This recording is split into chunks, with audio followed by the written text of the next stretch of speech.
माणूस हा कर्मयोनीतला जीव आहे, पण कर्माविषयी अज्ञान हे आजच्या माणसामध्ये इतकं प्रचंड आहे.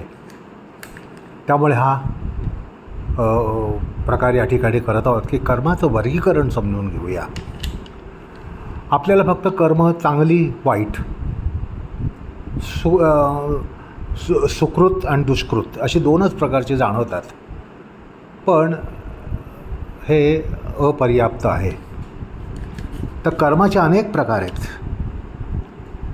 अध्यात्मदृष्ट्या स्थूल शरीराचे कर्म, सूक्ष्म शरीराचे कर्म, कारण शरीराची कर्म अशी 3 वर्गाची आहेत. साधनदृष्ट्या काया वाचा मनसा, धर्माधर्मदृष्ट्या सात्विक राजसिक तामसिक, हेतुदृष्ट्या नित्य नैमित्तिक काम्य निषिद्ध अशी 4 प्रकारची आहेत. विज्ञानदृष्ट्या कर्म अकर्म विकर्म नैष्कर्म्य असे 4 प्रकार आहेत. मोक्षशास्त्रदृष्ट्या प्रारब्ध संचित क्रियमाण, यातलं प्रारब्ध कर्म जे आहे त्याचे पुन्हा 3 उपप्रकार आहेत.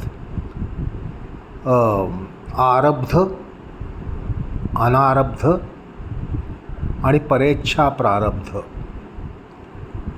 त्यानंतर वैदिक वर्गीकरण जर लक्षात घेतलं तर श्रौत कर्म, स्मार्त कर्म, निषिद्ध कर्म असे प्रकार आहेत. पतंजलींनी 4 प्रकारची आपली कर्म सांगितली आहेत. शुक्ल कर्म, कृष्ण कर्म, शुक्ल कृष्ण असं मिश्रित कर्म आणि अशुक्ला कृष्ण असं तद्विरहित असं योग्याचं, कर्मयोग्याचं कर्म. त्याचप्रमाणे काही कर्म जी आहेत ती सोपक्रम असतात, काही कर्म निरुपक्रम असतात. म्हणजे कर्म करता करताच फळाला सुरुवात होते, विपाकाला सुरुवात होते. जसं तुम्ही परीक्षेला बसून पेपर लिहिता लिहिता तुम्ही यशस्वी व्हाल का अयशस्वी व्हाल हे ठरत असतं, पास होणार का नापास होणार हे ठरत असतं. तर कर्म करता करताच त्याच्या फळाचा उद्भव व्हायला लागतो. अशी सोपक्रम उपक्रम कर्म असतात, तर काही निरुपक्रम कर्म असतात. म्हणजे कर्म आपण आत्ता करतो आणि त्याची फलोत्पत्ती ही कदाचित जन्मांतरी होऊ शकते. तर सोपक्रम निरुपक्रम अशी 2 प्रकारची कर्म पतंजलीने सांगितलेली आहेत. आणखी एक वर्गीकरण असं आहे की काही कर्म आहेत ती फळाला कारक असतात, की त्यामुळे फलोत्पत्ती होणार असते, आणि काही कर्म फळासाठीच होत असतात. कर्माचा विपाक किंवा कर्माची फलोत्पत्ती होण्यासाठी आपल्यामध्ये एक प्रवर्तन किंवा एखादं कर्म करून घेतलं जातं. समजा माणसाचा मृत्यू अपघाती होणार आहे असं जर नियतीने ठरवलं असेल तर मृत्यूसाठीचा प्रवास करण्याचं कर्म त्या माणसाकडून करून घेतलं जातं.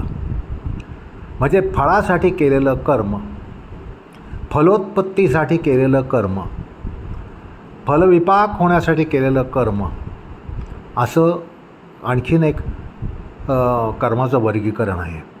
अशा प्रकारे कर्माची इतक्या प्रकारची वर्गीकरणं शास्त्रामध्ये आहेत, आणि म्हणून कर्म हा प्रकार अत्यंत जटिल मानला जातो. आणि त्यामुळे कर्मविषयक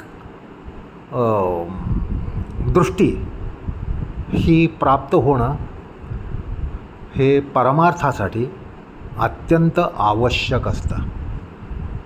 कर्माविषयी जो माणूस अंध आहे त्याला